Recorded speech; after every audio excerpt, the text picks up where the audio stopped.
Hay una imagen que me parece fascinante. Un adolescente en silencio, con la cabeza entre las manos, mirando fijamente un tablero de ajedrez. No es solo un juego, es casi un campo de batalla en miniatura, un reflejo de todo lo que está ocurriendo en su universo interior. Hoy vamos a sumergirnos precisamente ahí, en la mente de un adolescente que aprende ajedrez. Y lo más importante, vamos a intentar entender cómo se le debe enseñar. Pero aviso, no vamos a hablar de tácticas ni de aperturas famosas, sino de psicología, de desarrollo cognitivo y de ese torbellino emocional que son los años entre los 13 y los 18. Y para guiarnos en este laberinto tenemos como base los análisis de la psicóloga y ajedrecista María Enriqueta Granero Duarte. Su trabajo es especialmente valioso porque une esos dos mundos, el de la psicología del desarrollo y el del ajedrez, ofreciendo una perspectiva que rara vez se encuentra. El ajedrez puede ser una herramienta tan increíblemente potente en esta etapa de la vida. Pero, y este es el gran matiz que exploraremos, solo funciona si el profesor o monitor entiende que la partida más importante no se juega sobre las 64 casillas del tablero, sino dentro de la mente del joven. Justo. Lo has definido perfectamente. El enfoque de las fuentes sitúa al monitor en un rol completamente diferente. No es un simple instructor de ajedrez, sino que se convierte en una figura clave, casi un guía, en ese momento tan delicado de transición de la niñez a la edad adulta. Y aunque usemos el ajedrez como ejemplo, las claves que vamos a descubrir sirven para entender mejor el complejo y a veces inescrutable mundo interior de cualquier adolescente. Pues empecemos por el principio, que según las fuentes es el caos. Se describe la adolescencia como un torrente de emociones y sentimientos. Me parece una descripción muy acertada.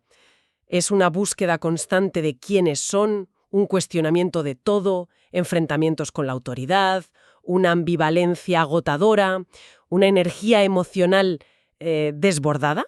Es una etapa de deconstrucción y reconstrucción de la identidad. Todo lo que daban por sentado en la niñez, de repente se tambalea.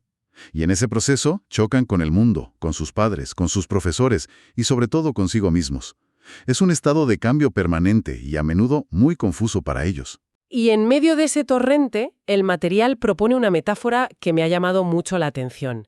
Dice que el profesor de ajedrez debe actuar como una represa de contención. A primera vista suena un poco duro, ¿no? Represa, contención. Parece que hablamos de reprimir, de frenar en seco toda esa energía. Esa es una pregunta clave, porque la metáfora puede malinterpretarse. Ser una represa de contención no significa frenar o anular esas emociones, algo que sería no solo imposible, sino también muy perjudicial. La idea es canalizar ese torrente. Ah, vale. El profesor, a través del ajedrez, ofrece un espacio de calma, de reflexión y de pensamiento estructurado justo en medio de su caos interno. El tablero se convierte en un microcosmos ordenado, con reglas claras y consecuencias lógicas, algo que en su vida emocional es muy difícil de encontrar en ese momento. O sea, es como ofrecerles un ancla en medio de una tormenta, un lugar donde las reglas tienen sentido y el esfuerzo se ve recompensado de forma lógica. Justo. No como en el resto de su vida, que a menudo les parece arbitraria y caótica. Justo. Y esa represa tiene, según las fuentes, dos componentes esenciales que deben coexistir. Por un lado está la firmeza. El profesor debe establecer y sostener límites claros. Es casi una ley de la física adolescente. Van a intentar sobrepasar esos límites. Es parte de su proceso de reafirmación, de ver hasta dónde pueden llegar. Claro, el clásico a ver qué pasa si. Pero ¿cómo pones límites firmes sin que te vean como el enemigo? Porque a esa edad cualquier norma puede ser vista como una provocación directa. Ahí está el arte. La firmeza no debe ser opresiva ni autoritaria, sino predecible y segura. En un mar de incertidumbre interna, saber que hay reglas estables, que el no de hoy seguirá siendo no mañana, les proporciona una seguridad tremenda, aunque se quejen. Les da certezas, un suelo firme que pisar. Y el segundo componente es la contención. No es solo poner el límite, es lo que haces dentro de ese espacio seguro. A ver si lo entiendo. La firmeza crea el recipiente y la contención es lo que pones dentro. Es una buena forma de verlo. Contener es ayudarles a pensar y a reflexionar. Es usar el ajedrez como un campo de pruebas para la vida, pero en un entorno seguro. Cada movimiento es una decisión con consecuencias. El monitor les guía para que analicen esas consecuencias antes de mover. para que aprendan de sus errores sin un coste real. Claro. Si se equivocan, pierden una pieza de madera, no la amistad de alguien o la confianza de sus padres.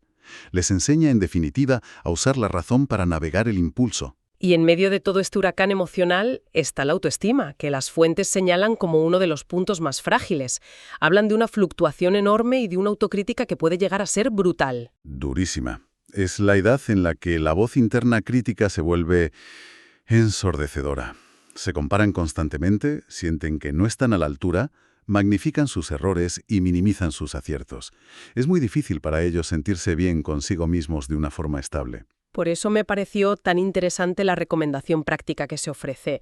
Se sugiere que las clases no sean lecciones teóricas y densas, sino muy dinámicas, salpicadas con torneos rápidos de partidas de 5 o 10 minutos. Exacto, porque el ajedrez rápido, el formato Blitz, desdramatiza el error. Ganas, pierdes y en 2 minutos estás jugando otra vez. Les da múltiples oportunidades de experimentar el éxito, de sentirse competentes, de ganar una partida y sentir esa pequeña inyección de autoestima. Elimina esa presión de la partida lenta y solemne donde un solo error te condena durante 1 hora. Y el papel del monitor es clave en esto. Las fuentes dicen que debe colaborar activamente en la estimulación de los logros positivos. O sea que no basta con esperar a que ganen. Para nada, el monitor tiene que ser un buscador de oro. Quizás perdieron la partida, pero tiene que ser capaz de decir, oye, perdiste, pero la idea que tuviste en la jugada 20 de sacrificar el alfil fue brillante. No funcionó por esto y por esto otro, pero la idea era de un gran jugador. Necesita actuar como un espejo que les devuelva una imagen positiva y realista de sus capacidades, porque el espejo que ellos tienen delante suele estar muy distorsionado por la autocrítica. Vale. Entiendo el panorama emocional. Es un caos que necesita ser canalizado. Pero para que el ajedrez funcione como esa herramienta de contención, algo tiene que estar pasando también a nivel cerebral, ¿no? La mente de un chico de 15 años no es la misma que la de uno de 9. No, en absoluto. Y aquí es donde entramos en la otra gran revolución que ocurre en paralelo a la emocional. La revolución cognitiva. Es el gran salto del desarrollo intelectual. Las fuentes lo describen como el paso del pensamiento concreto a las operaciones lógico-formales. Operaciones lógico-formales. Suena muy académico. ¿Cómo me traducirías eso a un lenguaje más de la calle? ¿Qué significa en la práctica para un adolescente frente a un tablero? Piénsalo así. Un niño pequeño necesita tocar las piezas para pensar. Mueve el caballo aquí, ve lo que pasa, mueve el peón allá, ve la consecuencia. Su pensamiento está atado a lo físico, a lo concreto. A lo tangible. Exacto. El adolescente, en cambio, empieza a poder sustituir los objetos por ideas. Su cerebro desarrolla la capacidad de pensar en abstracto, y el ajedrez se convierte en el gimnasio perfecto para esos nuevos músculos mentales. ¿Y qué músculos son esos exactamente? Varias jugadas por adelantado, imaginando posiciones que aún no existen en el tablero, crean tableros virtuales en su cabeza. Otro músculo es la formulación de conceptos. Pasan de muevo el caballo aquí a pensar en términos de necesito controlar el centro, voy a crear una debilidad en la estructura de peones del rival. Manejan ideas y estrategias complejas. Pero hay una capacidad que las fuentes destacan por encima de las demás. El pensamiento hipotético-deductivo. Esa sí que me parece la verdadera superpotencia que adquieren. Es la joya de la corona del pensamiento adolescente, sin duda. Significa que pueden hacer ciencia en su cabeza. Ven una posición y su cerebro dispara múltiples hipótesis. A ver, ¿y si muevo el alfil a esta casilla? Hipótesis A. Entonces mi rival podría hacer esto o esto otro. Si hace lo primero, yo respondo así. Son capaces de crear árboles de posibilidades, seguir las cadenas de consecuencias lógicas para cada una y finalmente deducir cuál es la mejor opción sin haber movido una sola pieza. Es un salto cualitativo brutal. Y esto se conecta con la capacidad crítica, claro. Empiezan a entender el porqué de las reglas estratégicas, no solo a memorizar el qué. Comprenden por qué controlar el centro es importante en lugar de simplemente aceptarlo como una norma. Exacto. Es un cambio de paradigma total. Y esto explica por qué a esta edad les fascinan ciertos desafíos intelectuales. Ya no quieren que se lo des todo masticado. Claro, buscan poner a prueba esa nueva maquinaria mental. Las fuentes dan ejemplos muy claros. Les encantan los problemas de ajedrez, los acertijos de mate en 3 jugadas. Es un puzzle lógico puro. O el ejercicio de analizar una partida de un campeón del mundo y que el monitor pare en un momento crítico y pregunte, ¿qué jugaríais aquí? Ponerse en la piel de un genio, intentar encontrar la jugada brillante, es la validación definitiva de su nueva capacidad de análisis. Pero, y este es un matiz fundamental, este desarrollo cognitivo tan potente no ocurre en un laboratorio aislado. Si conectamos esto con el panorama general, volvemos al punto de partida. Al torrente emocional. Siempre está ahí, inundándolo todo. El pensamiento del adolescente, por muy abstracto y complejo que sea, sigue profundamente impregnado por sus emociones. Y esa interferencia, sumada a lo que las fuentes describen como la revolución hormonal y química interna, puede sabotear por completo esa nueva y flamante capacidad de razonar. Es como si les acabaran de instalar un superordenador en el cerebro, pero el sistema operativo a veces se cuelga por sobrecarga emocional. Es una analogía perfecta. Un adolescente puede tener la capacidad teórica de calcular una variante complicadísima, pero si ese día ha discutido con su mejor amigo o se siente inseguro porque cree que ha hecho el ridículo en clase, su mente simplemente no estará en el estado de calma necesario. Las emociones pueden secuestrar literalmente su corteza prefrontal, el centro de operaciones de ese superordenador. Entiendo. O sea que tienen la herramienta, pero no siempre tienen acceso a ella. El hardware es nuevo y potente, pero el software emocional es muy inestable. Precisamente. Y esto nos lleva a otra idea crucial que se menciona, citando al gran psicólogo Jean Piaget. La frase dice: el adolescente construye sus propias formas basándose en su propio nivel de maduración y en sus experiencias reales. Lo que, traducido de nuevo, significa que cada chaval es un mundo, y no hay una receta mágica que sirva para todos. Exacto. No hay un método para enseñar ajedrez a adolescentes. Cada uno llega a la clase con su propio ritmo de maduración, con su propia mochila de experiencias, con su propia forma de gestionar ese caos interno. Y por eso el rol del monitor es tan increíblemente delicado y complejo. No puede ser ni un sargento que impone disciplina, ni un colega más que les deja hacer lo que quieran. Necesita caminar sobre una cuerda floja. Constantemente. Necesita un equilibrio muy preciso. Por un lado, debe tener la suficiente flexibilidad para adaptar al momento de cada alumno, para entender que el estudiante que el martes estuvo brillante, el jueves puede estar apático y disperso, y no juzgarlo por ello, sino intentar entender qué puede estar pasándole y adaptar la clase. Y por otro lado, Necesita mantener ese lugar de firmeza del que hablábamos al principio, la estructura, los límites. eso es, esa combinación de flexibilidad empática y estructura firme y predecible es el cóctel que permite que el aprendizaje sea posible en esta etapa tan volátil.